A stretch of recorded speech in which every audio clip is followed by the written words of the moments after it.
Galit na galit ang former Unified World Welterweight Champion na si Keith one-time Thurman sa kapwa dati ring Unified World Welterweight Champion na si Jaron Boots Ennis na kamakailan nga lamang po ay umakyat na sa Junior Middleweight Division. Tinawag ni Thurman na biggest duck in boxing sa ngayon itong si Jaron Boots Ennis dahil sa napapabalitang paghingi ni Boots ng 2 tune-up fights bago labanan si Virgil Ortiz Jr. Pakinggan natin mismo yung banat ni Thurman. Man, the biggest duck is the Boots. The Boots is the biggest duck. Boots didn't want Timo. Boots doesn't want Ortiz. Hey, Boots, what do you want? Hindi umano maintindihan Thurman kung bakit maraming takot na masira ang kanilang mga record at mabasag.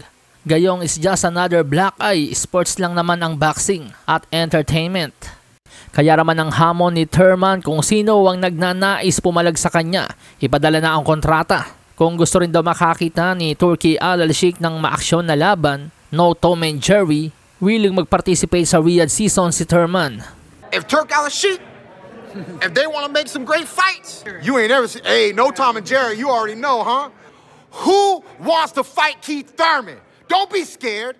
Say it loud and say it proud. Send me the contract, send me the check, let me feed my children, I'll be there. All dog, all lion, all bite, all fight. You know what I'm saying? I eat them raw. Samantala sa iba pang balita, another world title shot ang posibleng masungkit ni pambansang kamao Manny Pacquiao. Sakaling magpa siya itong lumaban pa sapagkat ang WBA regular world welterweight champion na si Rolando Rolly Romero ay willing bigyan ng title shot si Manny Pacquiao. Ani Romero sa panayam sa kanya, Hall of Famer sa resume ko, sino bang may ayaw niyan? Pinakamadaling paraan yan para makapasok sa Hall of Fame, di ba? Nang malaman kasi ni Romero na siya ang napipisil ikasa kay Pacquiao ng MP Promotions President na si Sean Gibbons, lalong na-excite si Romero. Ani Rolly, isang biyaya kung yung mismong legend na yung lumalapit sa'yo para maipagtuos. Hindi lang yan dahil sa belt, kundi dahil kaya ko ring ibenta ang laban. Pareho kami ni Pacquiao na mabenta sa pay-per-view. Well, sa aking opinion po mga amigos, may punto naman yung sinasabi ni Rolly. Stylistically, mas magandang match-up si Rolly kaysa kay Barrios. Pero yun nga lang sa edad ni Manny, mas delikadong kalaban itong si Rolly dahil may knockout power talaga ito.